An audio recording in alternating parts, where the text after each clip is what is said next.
उच्च न्यायालयाने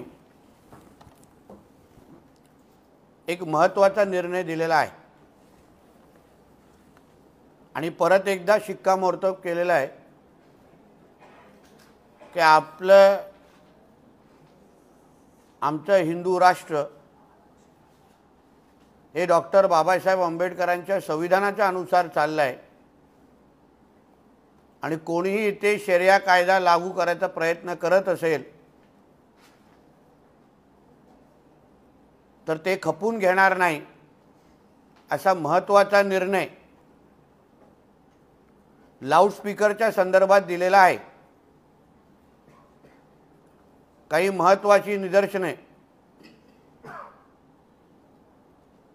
ही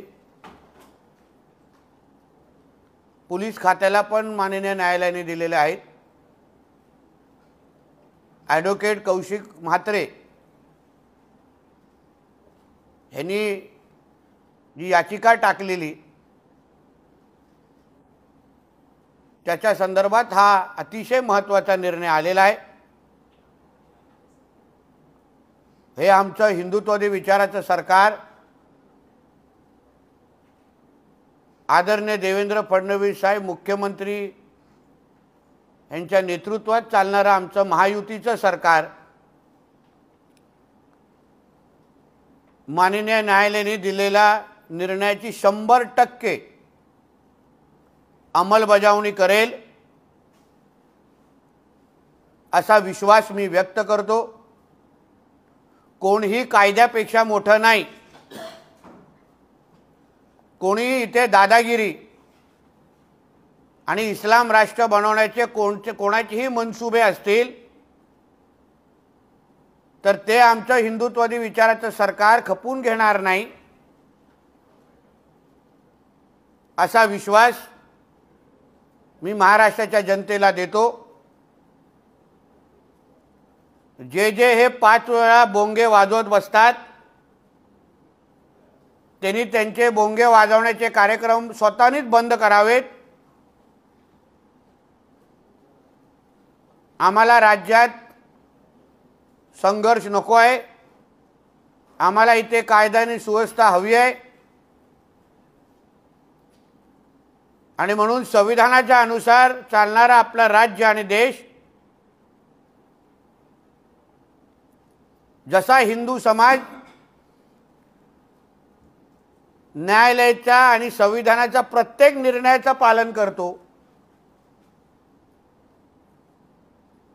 कुठलाही हिंदू सणांमध्ये मग ते गणेश चतुर्थी असो, नवरात्रीचे दिवस असो,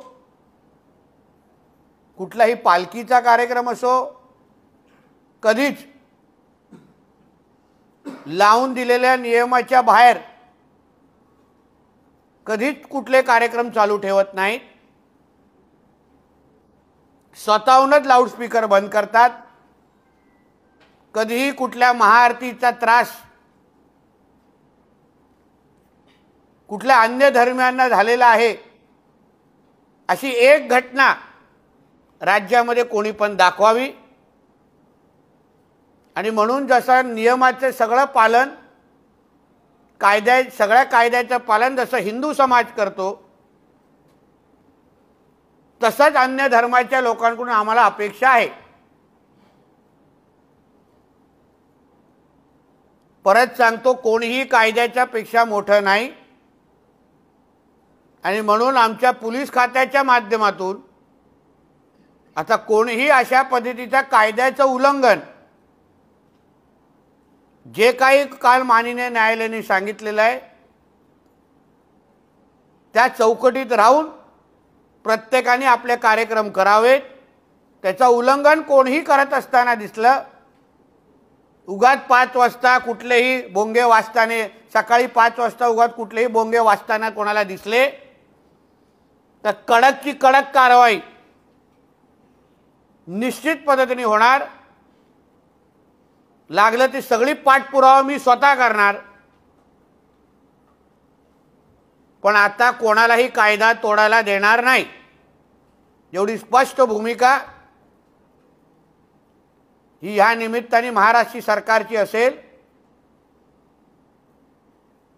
आणि मी परत एकदा माननीय न्यायालयाचे आभार मानेन की आमच्या देशामध्ये डॉक्टर बाबासाहेब आंबेडकरांचाच कायदा आणि संविधान लागू आहे की परत एकदा आठवण त्यांनी आपल्या निर्णयाच्या माध्यमातून करून दिलेली आहे।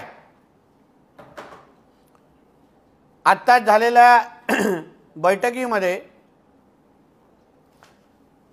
जेव्हा मी पहिल्यांदा पालकमंत्री म्हणून सिंधुदुर्ग जिल्ह्यामध्ये आलो होतो तेव्हा मी गाळ संदर्भात बैठक घेतलेली, गाळ उपचार संदर्भात बैठक घेतली आणि तेव्हाच मी आपल्या सगळ्यांना जाहीर केलेलं की मी येणाऱ्या 24 तारखेला दुसरी बैठक माझी होईल आणि निर्णय त्या संदर्भात घेतला जाईल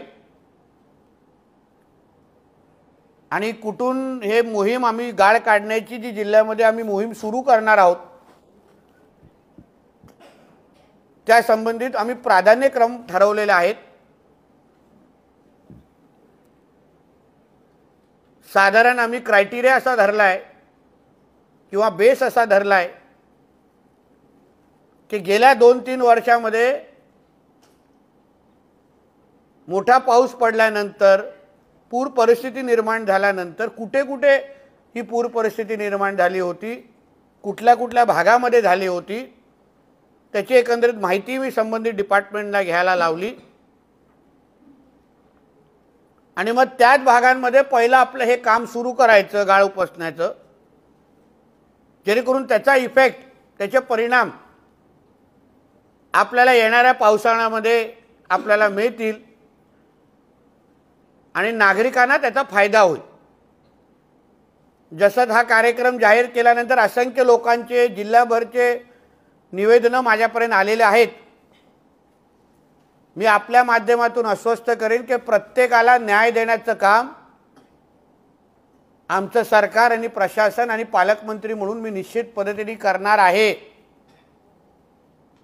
पण आम्ही प्राधान्यक्रम ठरवलेले आहेत आणि प्राधान्यक्रमाच्या अनुसार आम्ही एक एक सगळे कामं घेऊ, फक्त प्राधान्य क्रमांकाच्या अनुसार घेऊ, जेणेकरून मुख्य जो आमचा उद्देश आहे की यावेळी पूर परिस्थिती आपल्या जिल्ह्यामध्ये निर्माण होता कामा नये, त्या अनुसार ही 4 कामं आम्ही 1 फेब्रुवारीपासून सुरू करणार आहोत आणि त्याच्यानंतर दुसरी ही यादी आम्ही तयार केलेली आहे निवेदनाच्या अनुसार। 1 फेब्रुवारीला जानवली नदी उर्सुला हायस्कूलच्या इथले गाळ साठण्याचं काम आम्ही सुरू करणार आहोत, गाळ काढण्याचं। दुसरं काम आहे तेरेखोल नदी बांधा, हे दुसरं काम घेणार आहोत। तिसरं असेल डॉक्टर आंबेडकर नगर कुडाळ। चौथा आहे पीठजवळ नदी ख्रिश्चनवाडी कर्ली नदी कुडाळ। अशी ही 4 कामं आम्ही 1 फेब्रुवारीपासून आम्ही सुरू करणार आहोत। येणाऱ्या 26 तारखेला आपल्याला उर्वरित यादी पण आम्ही जाहीर करू, जेणेकरून पुढची कामं टोटल अशी 9 स्पॉट आम्ही आयडेंटिफाय केले आहेत, ज्याच्यामुळे पूर परिस्थिती बऱ्यापैकी नियंत्रणात येईल। जिल्हा नियोजनमध्ये उपलब्ध असलेली निधी जवळपास 2 कोटी आहे आणि जादा 1-2.5 कोटीची निधी म्हणजे 4.5 कोटीची निधी आपल्याला ह्या कामाच्या दृष्टिकोनातून लागणार आहे। ती उपलब्ध कशी करायची त्या संबंधित मी आणि कलेक्टर आम्ही त्याच्यावर काम करणार आहोत। पण मी एक सूचना जिल्हा प्रशासनाला अशी दिलेली आहे की सगळंच काय शासनाच्या पैशावर अवलंबून न राहता आपण PPP म्हणजे पब्लिक प्रायव्हेट पार्टनरशिप या माध्यमातून ह्या गाळ काढण्याचा कार्यक्रम आपण घ्यावा अशी मी सूचना दिल्या आहेत। त्याच अनुसार आम्ही क्रीडाईशी बोलणार आहोत। क्रीडाईमध्ये जे व्यावसायिक आहेत आमच्या जिल्ह्यातले त्यांना आम्ही विश्वासात घेऊन, त्यांनाही रेतीची गरज लागते, मग त्यांनी त्यांची मशिनरी लावून या संबंध आता काय होणार जेव्हा आपण गाळ काढू तर हे सगळं तिकडेच साठलं जाईल, त्याच्यामुळे दुर्गंधी आणि विविध गोष्टीचा प्रश्न निर्माण होतील म्हणून आम्ही तोडगा काय काढला, यापेक्षा व्यावसायिकांशी बोलावं. जिल्ह्यातले जे दोन मोठे 2-3 कामं चालू आहेत रस्त्यांची किंवा अन्य विषयांची जी कामं चालू आहेत, त्या कंत्राटदारांशी कलेक्टर स्वतः बोलतील. त्यांनाही या सगळ्या रीतीची आणि ह्याची गरज भासेल. मग त्यांना ह्या कामामध्ये सामावून घ्यायचं, त्यांच्या मशिनरी वापरायच्या, जेणेकरून शासनाचे पैसे आपल्याला कमी लागणार आणि त्यांनाही त्यांचंही काम होईल आणि आपलंही गाळ काढण्याचं काम होईल, जेणेकरून सगळ्यांचाच फायदा या निमित्ताने होणार. शासनाचाही पैसा वाचेल, जेणेकरून तो पैसा आम्ही जिल्ह्याच्या अन्य विकास कामासाठी वापरू शकू. म्हणून ह्या दृष्टिकोनातून आमचं नियोजन आम्ही गाळ काढण्याच्या संदर्भात सुरू केलेलं आहे. तसंच पहिलं काम म्हणजे पहिला प्रयत्न आम्ही 1 फेब्रुवारीपासून करणार आहोत. त्या भागातले जे दोन्ही आमचे सन्माननीय आमदार साहेब आहेत, त्यांनाही विश्वासात या बाबतीमध्ये डिपार्टमेंट घेईल. त्यांचेही आग्रह, त्यांचीही कडून मागण्या या संबंधित आमच्याकडे आल्या होत्या.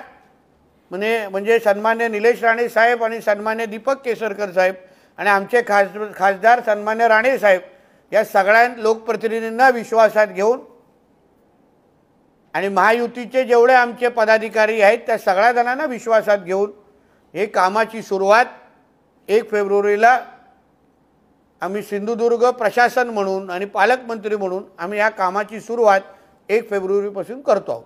धन्यवाद. या संबंधित काही प्रश्न असतील तर विचारा.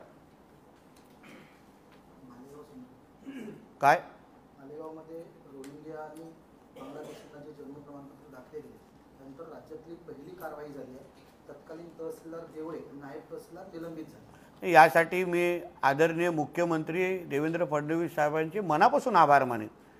कारण का फक्त बोलण्यामध्ये हिंदुत्ववादी विचाराचं असून उपयोग नाही, पण कृतीतून पण असलं पाहिजे. आणि तेच काम आमच्या आदरणीय देवेंद्र फडणवीस साहेबांनी अशा पद्धतीचे, मी सातत्याने जे बोलत असतो की प्रशासनामध्ये जे सडके आंबे आहेत, ज्यांच्यामुळे आपला राज्य बदनाम होतो, ज्याच्यामुळे इस्लामीकरणाला बळ मिळतो, अशा प्रत्येक सडक्या आंब्यापर्यंत पोचण्याचं काम आमच्या देवाभाऊचं सरकार निश्चित पद्धतीने करेल. आणि त्याचं पहिला वार हा मालेगावमध्ये झालेला आहे. यासाठी आमचे आदरणीय किरीट सोमयाजींनी आणि आमच्या अन्य हिंदुत्ववादी विचाराच्या जे काही आमचे कार्यकर्ते आहेत त्यांनी प्रचंड ह्याच्यामध्ये मेहनत केलेली आहे. म्हणून त्या सगळ्या जणांना पण ह्या निमित्ताने मी अभिनंदन करीन. आणि हा फक्त ट्रेलर आहे. हा संदेश जे उर्वरित जे आमच्या प्रशासनामध्ये या हिरव्या सापांना मदत करणारे असे कोण सडके आंबे असतील त्यांनी योग्य वेळी जागं व्हावं, नाहीतर तुम्हाला पण घरी पाठवण्याचं काम आमचं हिंदुत्ववादी विचाराचं सरकार निश्चित पद्धतीने करेल, एवढं ह्या निमित्ताने सांगेन. सर, आज सकाळी तिलारीचा डावा कालवा फुटला साटेल बेडशी येथे. जिथे आज फुटला त्या ठिकाणी गेल्या वर्षी काम केलं होतं, गेल्या वर्षी देखील फुटलं. निकृष्ट दर्जाचं काम केलं असं शेतकऱ्यांचं आणि तिथल्या बागायतदारांचं म्हणणं आहे. यावर कारवाई होणार आहे कारण सातत्याने तिथेच फुटतं. बघा, जनतेसाठी आमचं सरकार आणि प्रशासन आहे. असं कोणीही निकृष्ट दर्जाचं काम कोण करत असेल, काम मिळवण्यासाठी हेलपाटा मारायच्या आणि काम मिळाल्यानंतर अशा पद्धतीचं अगर काम होत असेल आणि त्याबद्दल तक्रारी असतील तर प्रशासनाला सांगून ब्लॅकलिस्टेड करण्याचं काम किंवा आता एकंदरीत त्या पद्धतीची मोहीमच चालू झाली पाहिजे. कारण का काय होतं, रस्ते असतील, डॅम असतील, विविध कामामध्ये मिळवण्यासाठी कॉन्ट्रॅक्टरांचे मोठ्या मोठ्या रांगा लागतात आणि काम मिळवल्यानंतर ते काम साधा एक पावसाळा पण बघत नाही.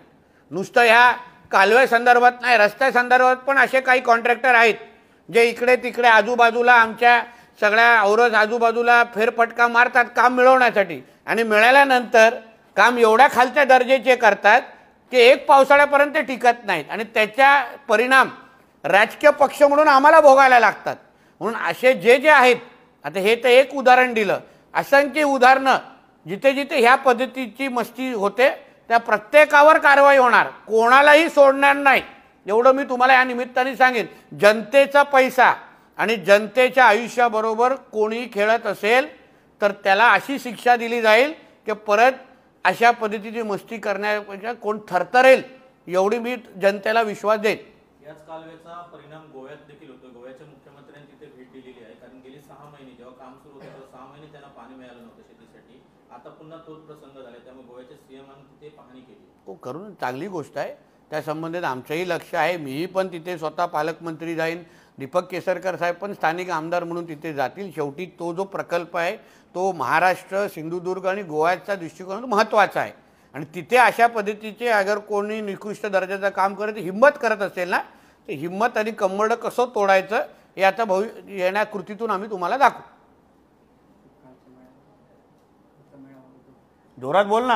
असे उद्धव ठाकरे यांचा काल मेळावा झाला आहे. त्यांनी मुंबई निवडणूक आहे, मनपा निवडणूक ही स्वबळावर लढणारी सांगितली. हां, स्वबळावर लढण्यासाठी तशी लायकी लागते, तशी हिंमत लागते. हां, मराठीच्या एक त्या चित्रपटामध्ये चांगला डायलॉग आहे, चड्डीत राहायचं. तो उद्धव ठाकरेंना ते डायलॉग तंतोतंत लागू होतो. कारण का स्वतःचे आमदार राहिले नाहीत, स्वतःचे खासदार राहिले नाहीत. मी तर काल असंही ऐकलेलं आहे की गर्दी जमली नव्हती म्हणून ठाकरे कुटुंबाला जवळपास 1.5 तास थांबायला लागलं. मग फोनाफोनी करून गर्दी जमवायला लागली. म्हणून समोर बसलेले किती शिवसैनिक होते किंवा भाड्यावर लोक आणलेले ना, ह्याचं पण जरा पत्रकार म्हणून तुम्ही संशोधन करा. कळलं ना? मग कळेल की उद्धव ठाकरेची ही जी स्वबळाची बोलण्याची लायकी आणि राजकीय क्षमता राहिली आहे का हे कळेल. आणि आमच्या अमित साहेबांना की झाड की पत्ती बोलण्याची हिंमत हे काँग्रेस आणि राष्ट्रवादी, म्हणजे राष्ट्रवादी कोण, शरद पवार गट यांनी खाऊन थुकलेला चिंगम म्हणजे उद्धव ठाकरे, त्यांनी करू नये. सर, कालच्या मेळाव्यामध्ये राजन साळवींनी दांडी मारली होती. चर्चा उलटसुलट आहे की त्या भाजपच्या संपर्कात. तुम्ही त्यांना विचारा. दांडी त्यांनी मारली तर तुम्ही कशाला माझ्याकडे दांडा दाखवताय? ज्यांनी दांडी मारली त्यांना विचारा, बाबा तुम्हाला दुसरं काय काम होतं का? तुम्ही का गेलात नाही? घरात काय अडचण होती का? ते थोडं गाडी काढा, राजापूरला जा आणि विचारा. असं कसं? तरी तुला खोकला लागलेला आहे. ते अनैतिक धंद्याबाबत तुम्ही गेल्या पत्रकार परिषदेत हो, ती मोहीम अधिक तीव्र आहे की ते तुम्हाला कसं दाखवून आम्ही करू? आणि तुम्हाला आमची मोहीम किती चांगली चाललेली आहे ती थोडं तुम्ही शोधपत्रिकेमध्ये जरा तोरसकरजी या, तुम्हाला कळेल किती चांगली मोहीम सुरू आहे. आणि मी तुम्हाला विश्वास देतो, नुसतं मी ते जाहीर केलेली नव्हती, पण येणाऱ्या कालावधीमध्ये तुम्हाला त्याचे परिणाम जिल्ह्याच्या मध्ये अशा कोणालाही अवैध धंदे, अवैध व्यवसाय आणि अंमली पदार्थ 0 टॉलरन्स हे आमच्या जिल्ह्यामध्ये असेल. ड्रगमुक्त जिल्हा आणि जिहादी मुक्त जिल्हा म्हणून सिंधुदुर्ग जिल्हा म्हणून पहिला जिल्हा म्हणून जाहीर होईल.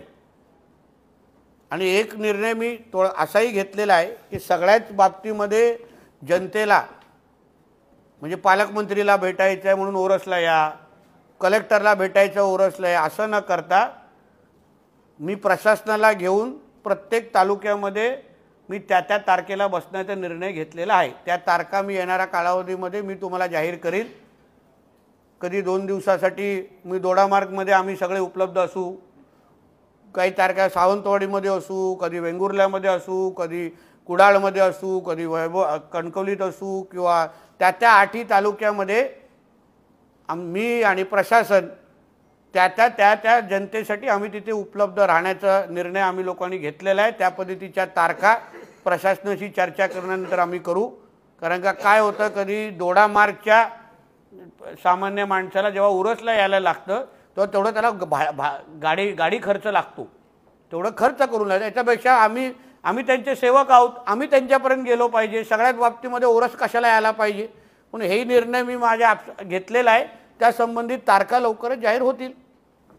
सर, एसटीने 14.95% तिकीट दरवाढ करायचं ठरवलेलं आहे, मात्र सामान्य नागरिक किंवा प्रवासी जे आहेत त्यांच्यामध्ये नाराजी व्यक्त केली जाते. आता निर्णयाचा पहिला अभ्यास करू, माहिती घेऊ, आणि मग सरकार म्हणून तो निर्णय का घेतलेला आहे आणि जनतेच्या सोयीनुसार. शेवटी एसटीने पण असे निर्णय घेत असताना तशी परिस्थिती आहे का, जनतेमध्ये तसं पद्धतीचं समाधान आहे का, या सगळ्या गोष्टीचा विचार करून काही मुद्द्यावर पोचले असतील संबंधित खात्यांशी, मंत्रीशी आम्ही चर्चा करू.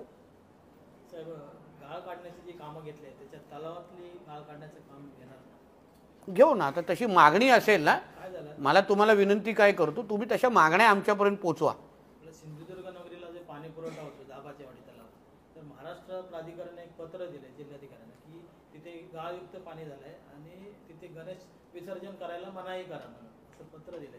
म्हणून बोलतो ना, तशी मागणी करा. आपण आता मोहीम सुरू करतोय ना, तुम्ही पत्रकाराच्या अगोदर नागरिक पण आहात, त्या पद्धतीने तुम्ही मागणी करा.